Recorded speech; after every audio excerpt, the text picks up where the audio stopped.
Hello student, आपका स्वागत है हमारे YouTube channel Sharma study point में।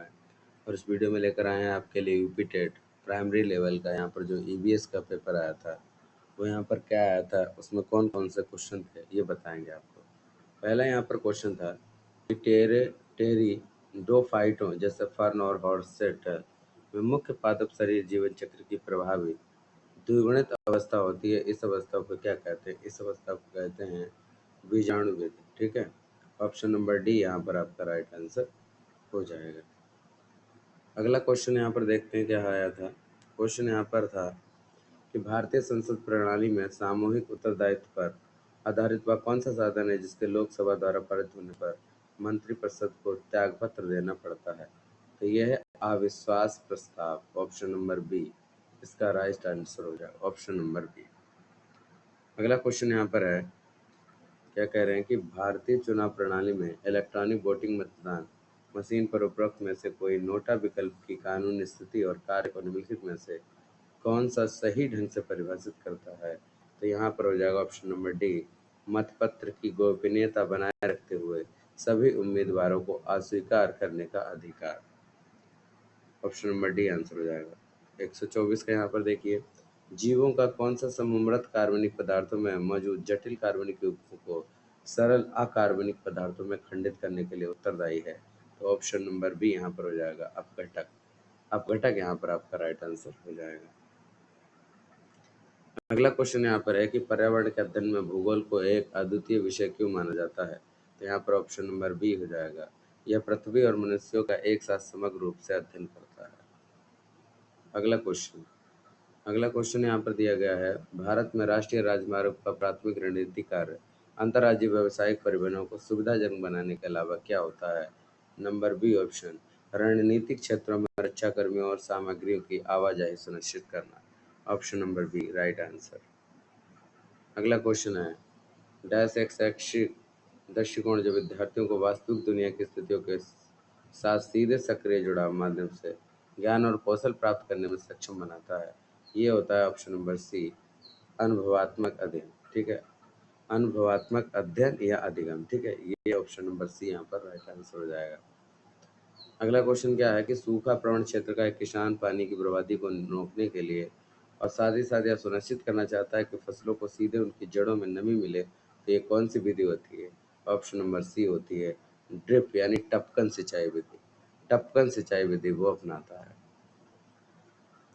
अगला क्वेश्चन है, पर्यावरण अध्ययन में गैर बिंदु स्रोत प्रदूषण को बिंदु स्रोत प्रदूषण से सबसे अच्छी तरह से क्या अलग करता है? तो यहाँ पर आपका राइट आंसर हो जाएगा ऑप्शन नंबर डी, बिंदु स्रोत केवल प्राकृतिक आपदाओं से संबंधित है, गैर बिंदु स्रोत पूरी तरह से मानव निर्मित है। अगला क्वेश्चन क्या है यहाँ पर? अगला क्वेश्चन ये है कि किस प्रकार के वन में ऐसे वृक्ष पाए जाते हैं जो शुष्क मौसम में जल संरक्षण के लिए पत्ते गिरा देते हैं? तो ये होता है ऑप्शन नंबर ए, उष्ण कटिबंधीय पर्णपाती one. Option number A right answer. अगला क्वेश्चन यहाँ पर क्या है देखिए, पंचायती राज से आया। पंचायती राज व्यवस्था में स्थानीय विकास संबंधी निर्णय गांव, ब्लॉक और जिला स्तरों पर निर्वाचित प्रतिनिधियों द्वारा लिए जाते हैं। यह व्यवस्था क्या कहलाती है? यह व्यवस्था एक त्रिस्तरीय ग्रामीण शासन संरचना व्यवस्था कहलाती है। Option number D right answer हो जाएगा। अगला नंबर क्वेश्चन क्या है, पर्यावरणीय अध्ययन को एक ऐसा अंतर विषय क्षेत्र मानने का मुख्य कारण क्या है जिसके लिए अनेक विषयों के ज्ञान की आवश्यकता होती है? तो यहाँ पर हो जाएगा ऑप्शन नंबर सी, पर्यावरण जटिल है। पर्यावरण कैसा है? जटिल है। अगला क्वेश्चन यहाँ पर है कि शरीर का कौन सा तंत्र जिसमें हृदय और रक्त वाहिकाएं शामिल हैं? तो यहाँ पर हो जाएगा ऑप्शन नंबर बी, हृदय वाहिका तंत्र। हृदय वाहिका तंत्र यहाँ पर आपका राइट आंसर हो जाएगा। अगला लिखा है, पठारों और ऊंचे इलाकों में आमतौर पर आसपास के निचले इलाकों की तुलना में ठंडी जलवायु क्यों होती है?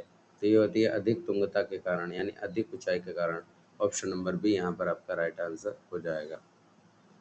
अगला लिखा हुआ है कि एक विद्यालय नियमित रूप से टीमों का खेल का आयोजन करता है जहाँ विद्यार्थियों को नियमों का पालन करना होता है, दूसरों के साथ सहयोग करना होता है। ये कौन सी विधि कहलाती है? अनुशासन और टीम भावना विकास कहलाती है। ऑप्शन नंबर बी यहाँ पर राइट आंसर हो जाएगा। अगला क्वेश्चन क्या है, अधिगम के किस क्षेत्र का आकलन तब किया जाता है जब शिक्षार्थियों का मूल्यांकन ऐसे कार्यों को करने के आधार पर किया जाता है जिनमें समन्वित शारीरिक गतियों और हस्त कौशल की आवश्यकता होती है? यह होता है ऑप्शन नंबर डी, मनोगत्यात्मक क्षेत्र। मनोगत्यात्मक क्षेत्र यहाँ पर हो जाता है। अगला क्वेश्चन है, पर्यावरणीय अध्ययन प्राकृतिक जगत के साथ हमारी समझ और अंतःक्रिया को बेहतर बनाने में सहायक होता है। इसमें कौन सा ऑप्शन हो जाएगा? तो यहाँ पर हो जाएगा आपका ऑप्शन नंबर ए, पर्यावरण संबंधी मुद्दों और सतत विकास को समझना। ऑप्शन नंबर ए यहाँ पर आपका राइट आंसर हो जाएगा।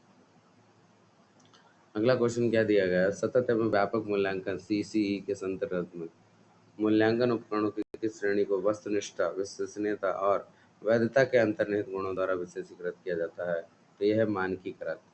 ऑप्शन नंबर बी यहाँ पर राइट आंसर हो जाएगा, मानकीकृत। ठीक है, मानकीकृत यहाँ पर आंसर हो जाएगा। अगला क्वेश्चन क्या है? पर्यावरण शिक्षा के अंतर्गत साधन और संरक्षण प्रबंधन के शिक्षण का मुख्य उद्देश्य क्या है? तो यहाँ ऑप्शन नंबर बी है, प्राकृतिक संसाधनों के सतत उपयोग को सुनिश्चित करना।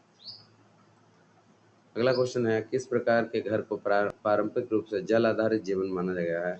तो वो है हाउस बोट, नाव घर। ऑप्शन नंबर बी हो जाएगा यहाँ पर राइट आंसर, नाव घर। 141 भारत के संविधान के प्रारूप पर विचार विमर्श के दौरान संविधान सभा के समक्ष लगभग कितने प्रकार के संशोधन थे? ऑप्शन नंबर 3 76-35 संशोधन थे।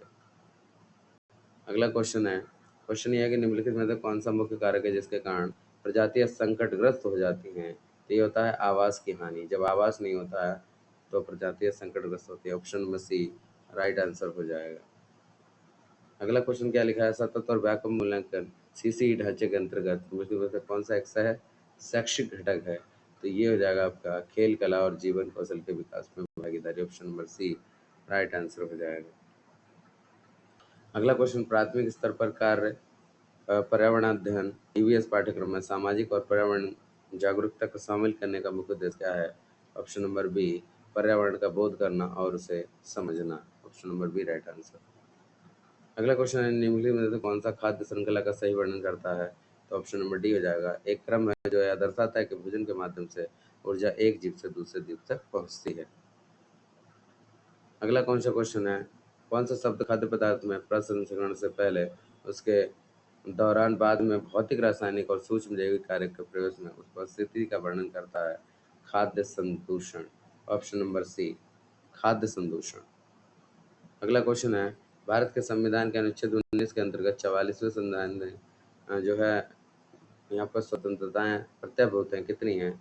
6 हैं। कितनी हैं? 6। ऑप्शन नंबर ए यहाँ पर राइट आंसर हो जाएगा।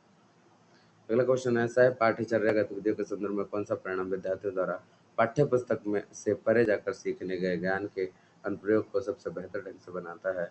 ये होता है ऑप्शन नंबर डी वास्तविक जीवन की स्थितियों का सामना करना।